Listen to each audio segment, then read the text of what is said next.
Thank you very much. Please. Thank you. Great to be with you. And thank you all for being here. Today it's my honor to present an award reserved for those who perform exemplary deeds or acts of service for this great nation and its citizens, the Presidential Citizens Medal, and it's a big deal.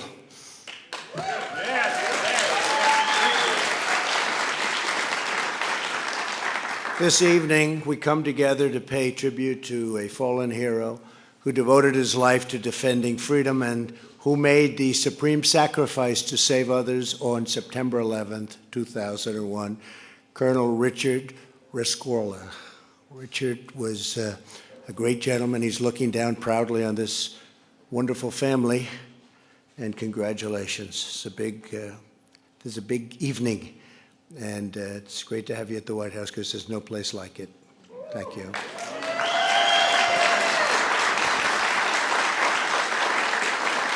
We're profoundly grateful to have with us Rick's beloved family. Please join me in welcoming his wife, Susan. Thank you, Susan.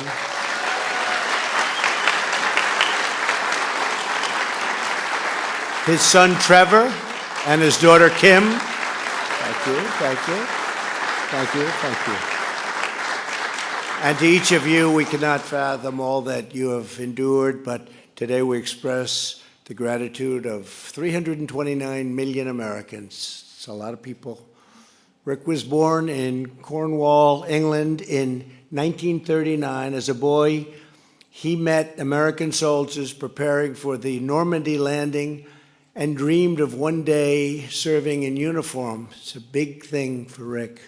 Soon he had his chance and joined the British Army. He spent 6 years fighting communism, then flew to America, found the recruiting center in Times Square, and joined the United States Army. He wanted to continue his fight against communists. In 1965, Rick deployed to Vietnam as a platoon leader. He fought in the Battle of Nha Trang Valley. Facing overwhelming odds, Rick helped to beat back hundreds and hundreds of enemy soldiers.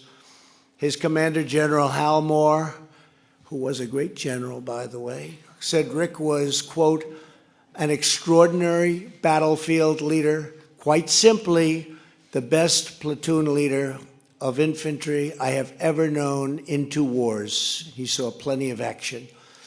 For his actions in Vietnam, Rick received 2 Bronze Stars, a Silver Star, the Purple Heart, and the Vietnamese Cross of Gallantry.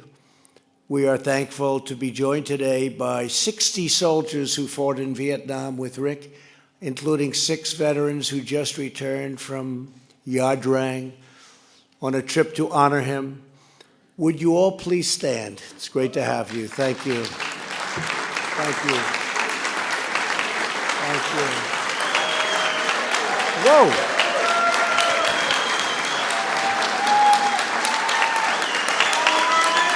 That's pretty good. That's pretty good. And you're all looking good. You're looking good.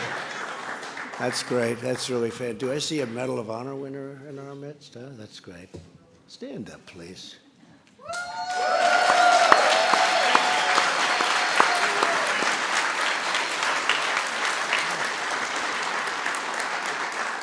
And I know them all. Congratulations. Thank you for being here. Very nice. You've earned our everlasting gratitude. When Rick came home to America, he received a bachelor's of master's degree in literature and earned a law degree in Oklahoma. He taught at the University of South Carolina, but soon realized he would not be happy until he was protecting others. That's what he liked to do, protect others. He was born to serve. In 1984, Rick became Director of Security for Dean Witter Securities, which soon moved to the World Trade Center's South Tower. Rick was there in 1993 when terrorists detonated a 1,200-pound bomb in the World Trade Center's garage.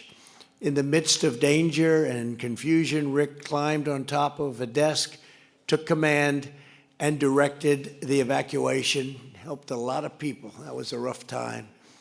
After that bombing, Rick analyzed threats, outlined potential attacks, and told building officials that the next assault on the towers could come from the air. He understood what was happening. He did everything he could to prepare for the worst. In 1997, Dean Witter merged with Morgan Stanley, and Rick was promoted to Executive Vice President of Security for the largest tenant in the entire World Trade Center. In 1998, he met Susan, and they married within a year. That was good, right? That was good. They were both happy. They were both very happy. That was a good move for both. On Tuesday, September 11, 2001, Rick got up early, put on his blue pinstripe suit, and just before he left his home in Morristown, New Jersey, he kissed Susan and told her, "I've never felt better in my life. I love you so." Very nice. It's very nice. Rick arrived in his office before 7:30 a.m. A little more than an hour later, he heard an explosion and looked out the window to see the North Tower consumed by flames. Bullhorn in hand, Rick told everyone to ignore the PA system that was instructing them to remain at their desks. He directed them to start marching down the stairs, 2 by 2, get out and start marching. Just do it. And they had practiced before. Because of him, they had practiced before. Rick ran up and down over 20 floors telling employees to keep moving, get out, keep moving. Many recall him saying, "Today is a day to be proud to be an American. Tomorrow, the world will be looking at you." At 9:03 a.m., a plane crashed into now the South Tower. As terrified victims ran to escape the suffocating fumes, Rick remained calm and resolute in his mission. When others told Rick to run to safety, he responded, "As soon as I've got everybody in this building out." The South Tower collapsed while Rick was still inside. Through his extraordinary actions, he helped save 2,700 lives. That night, those 2,700 people went home to their loved ones. In the 18 years since, they have raised families, sent their children to college, walked their sons and daughters down the aisle, held their grandchildren, thanks in great measure to one extraordinary American. Here with us today are 12 brave first responders of 9/11, along with 5 veterans who fought in the war on terror and very, very successfully fought. Please stand, please.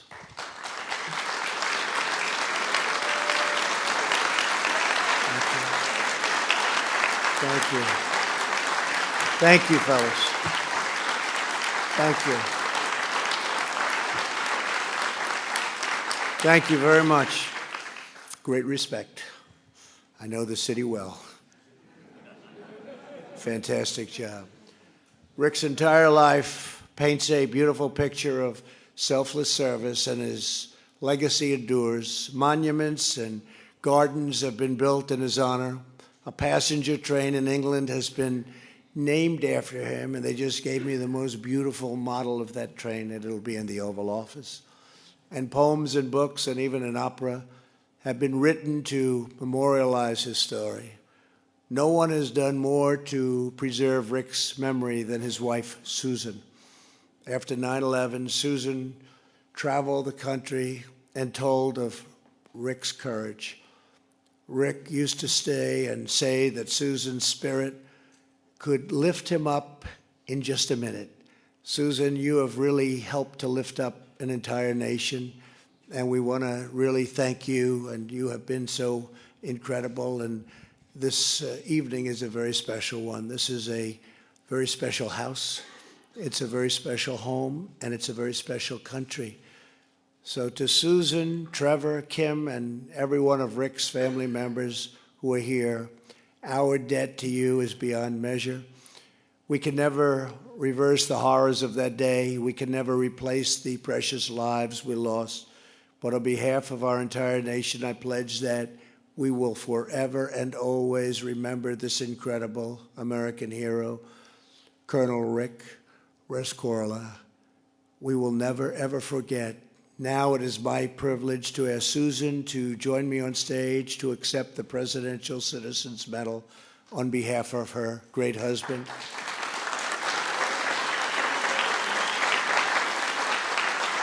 Would the military aide please come forward and read the citation? Thank you. Thank you, Susan.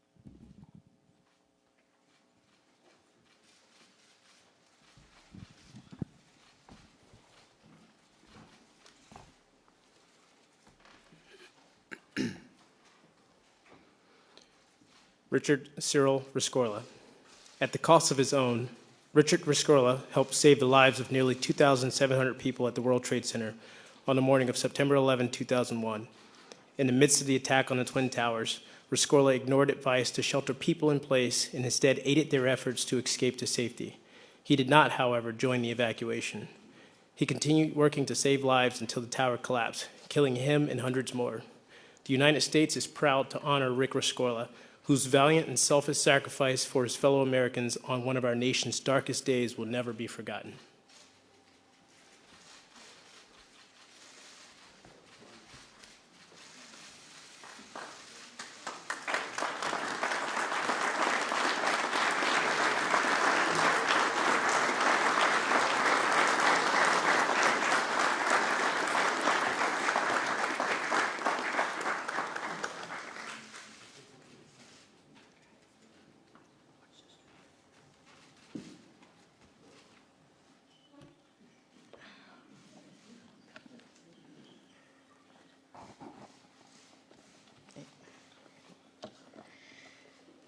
Good evening, President Trump, and all of you this day of November the 7th in the year of our Lord 2019.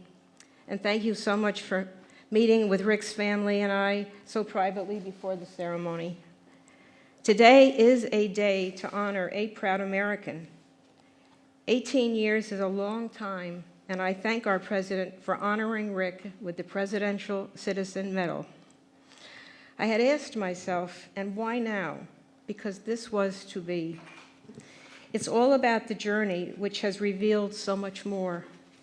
Of all the accolades, all the tributes, both here and in the United Kingdom, 60 or more over the years, and each one so unique. And all of the people along the journey who have touched my life. Each is so memorable because I was able to learn more about this incredible man and death than in the short time we had together on earth. And thank God we were blessed by a deeply meaningful time together. Mr. President, we have about 200 people here who are all great women and men, and I will be honoring them at the gala event at the Plaza Hotel this evening. I know Rick would have wanted them all to be here today, and we both salute you all. And now, on this incredible day, we are gathered here at our White House with the President of the United States, Donald Trump, in the country we love, with the flag we salute with so much respect, and looking out on you all. Each one of you is so special. On that fatal day, September 11th, 2001, Rick was seen firstly herding the people out of the building, and then he and his 3 men followed the firemen, going further up into the South Tower. There's even a recorder of them talking to one another. Leave no man behind was the core of the 7th Cavalry, and I know Rick was thinking about his men in those final moments. The days after 9/11, so many people called me and asked me, did Rick make it out? Or to tell me what Rick was saying to them as he was bringing them out of the building to safety. He was singing Cornish songs, and sometimes even whispering in their ears, get the hell out, just leave, get out.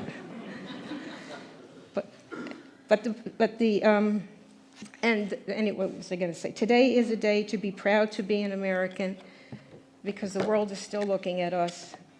And all of you here have contributed to keeping Rick's work and story alive, so it will be in the forefront of the American memory. But before I say the last statement, I would like to tell you something about what Rick said to me.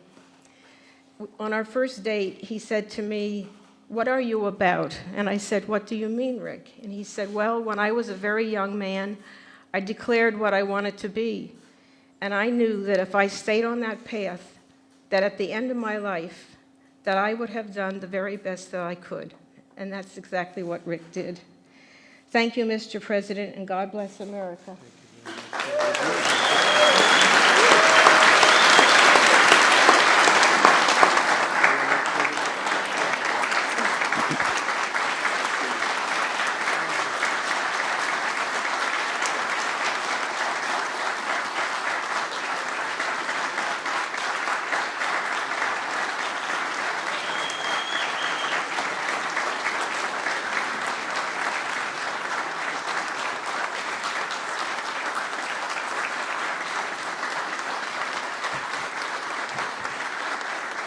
Ladies and gentlemen, please remain in your seats as the President departs this room.